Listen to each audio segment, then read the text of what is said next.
Anyway, chemo didn't work. I had 18 weeks of chemo, and the tumor kept growing. And eventually, I was still following my guidance. I did 6 weeks of an alternative thing that came at me in different ways like this, which I insisted on. I was working with Chitsa all the way through. I remember 2 people, Chitsa being one, that said to me, it's quite remarkable because your auric field is now clear, and yet my body was so still. I was still in such pain. At this stage, I was in huge pain. I phoned the oncologist and said, right, I'm ready for radiotherapy now. This was 6 weeks after the chemo, because I had insisted that instead of going straight into it, as the medical people wanted me to do, that I needed time to recover from the chemo and charge my batteries. And this was on guidance again. So he was remarkable. He never once said to me, I told you so, or anything else. So I went in and had 10 days of radiotherapy. I remember it was amazing. I was on morphine. I was given a bottle now, and later found out that was because they knew that, thought I was on my way. And I remember it was July, and I was watching Wimbledon through this haze of morphine. It was the most incredible thing, you know. Tennis has never looked so good to me, you know. Anyway, I came out of there having had the radiotherapy, and I had 2 weeks of living hell, I must tell you. I was in pain, real huge pain, screaming pain at times. I mean, Alistair was remarkable. My body was so sore that nothing could touch me. And he would hold my head. He would hold my head and breathe with me. It slowed me down, where he would literally put his head right next to me, hold my head, and say, come on, Mom, breathe. And he would breathe slower and slower so that I started to slow down.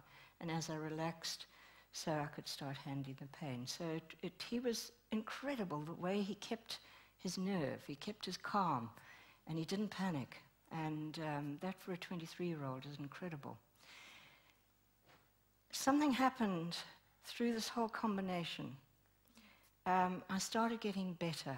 I actually unblocked after those 2 weeks.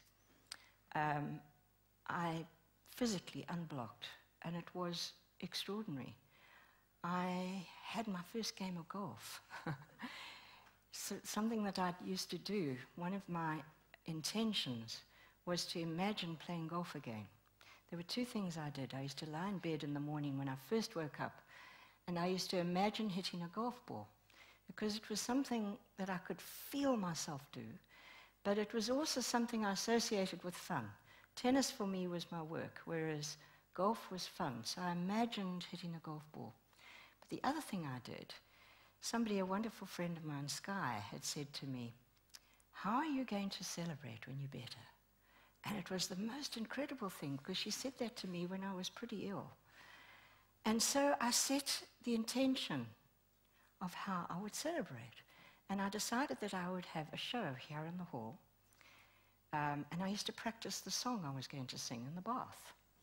And it was amazing, because when I went in and had this op, which eventually happened, the tumor reduced to the extent that I was operable. And I had a big 9-hour op. Well, as it turned out, the op nearly killed me. I came through that very quickly, and later discovered through a doctor friend of mine that what had happened was the adrenaline had actually carried me through. And I recovered very fast. But 4 days after I came out of hospital, I think it was a Sunday, I collapsed. I actually became so tired. I've never experienced that before. I couldn't even cry. I was so tired. I couldn't talk. I couldn't do anything. And this wonderful friend of mine, who's a doctor, came to see me on a Sunday. And he listened to my heart, Alistair's friend, and said, Her heart is still beating. I think it's okay. And Alistair got me to Chietza. They virtually carried me down the corridor.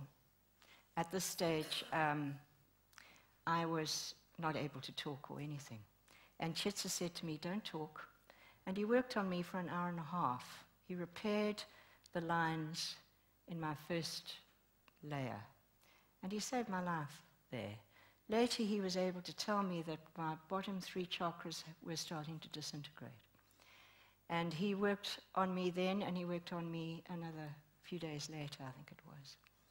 And I started to recover. It took me quite a long time.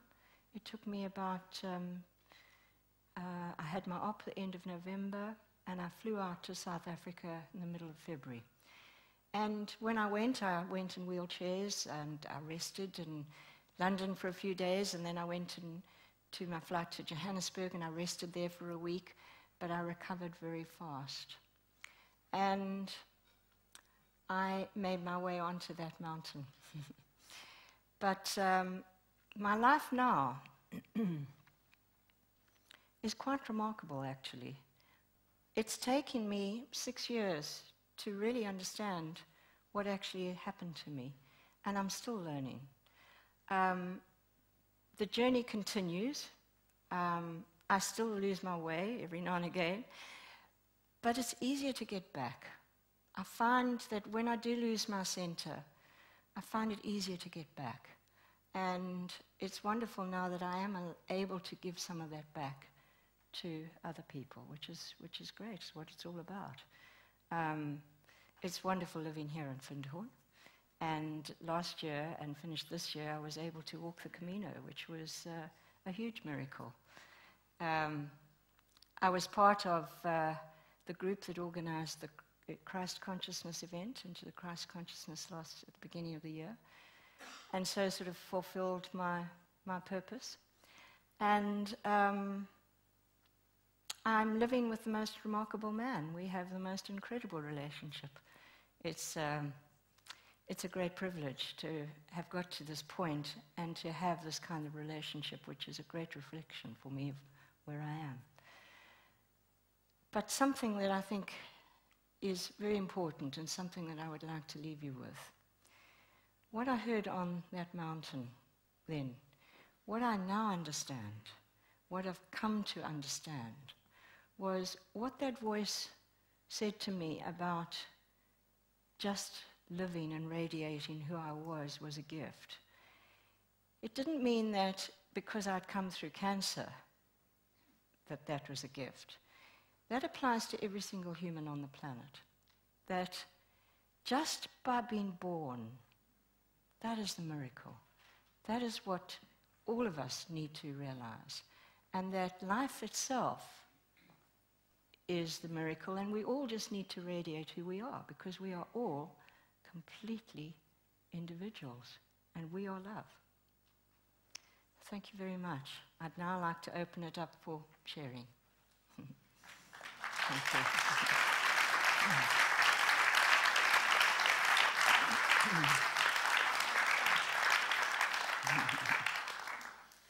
Thank you. So if you have some answers, or, some questions and some answers, could we have some mics, please?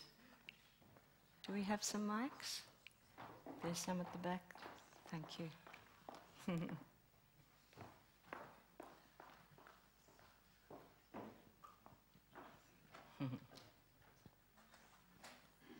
let you go.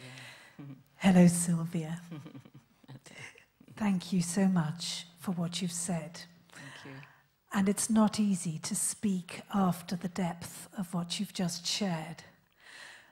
But I felt moved to thank you for what you said about it being a journey, that cancer is a journey. And I myself have accompanied 4 different people on that journey, a journey that has ended with them dying.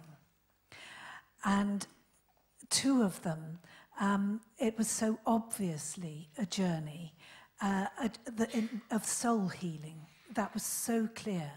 And the other 2, that wasn't so obviously clear to me, and yet with those other two, something extraordinarily beautiful happened at the point of their death. And what I really wanted to share was that because they died, they're not able to stand and share with us all about the depth of the journey they went on, as you have so deeply and beautifully shared. And so I just want to stand to share that on their behalf and to thank you for really underlining how, whether it's with cancer or just with living, life is a journey and an amazing gift. Thank and you, Gillian. Yeah, thank you. Thank you. Thank you.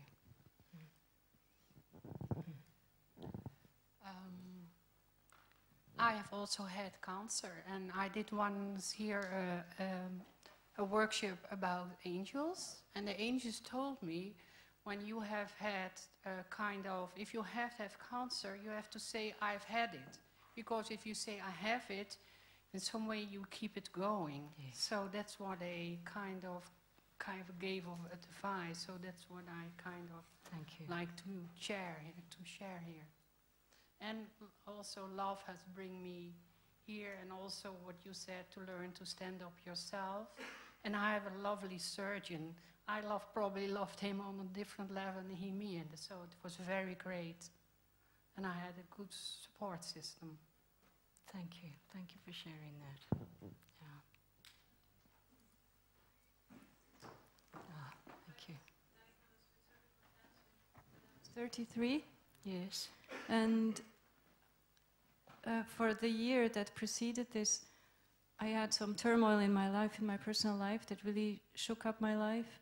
And the only way I could cope with that was to just go into robot mode. Yes. I didn't feel any emotions anymore. I didn't enjoy music anymore. I just lived, but that was it. And I'm quite nervous. Well done. You're doing very well. And when I was diagnosed with cervical cancer, the surgeon said that I had to have the operation now. And unlike you, I really felt like there was no time to think about anything else. I totally gave myself up to the medical world, but at the same time I trusted. I had trust. I also had a really good oncologist, and I had a lot of trust in the surgeon, and I also had a lot of trust and will to live. Yeah, it's a big part. So I went through the operation and then the chemo and the radiation, and after all that, the other part of the healing came. I looked back at my life, and I realized that for a year I had also been untrue to myself, because I had lied about certain reasons. It's a complicated story, it would take 2 hours, but so I knew that I knew that my emotional and my just the whole way I had been living was really the cause of why I had the cancer. And so I had to change things, and I went to psychotherapy, and I went to people and gave the truth about certain things, and just to free myself. And Well done. and so I really appreciate being alive and having given this second chance at life, and living life as fully as possible. Thank you And so thank much. you for sharing your Thank story. you. Thank you for sharing yours. Thank you. I want to share. 6 years ago, I was diagnosed leukemia in the late stage.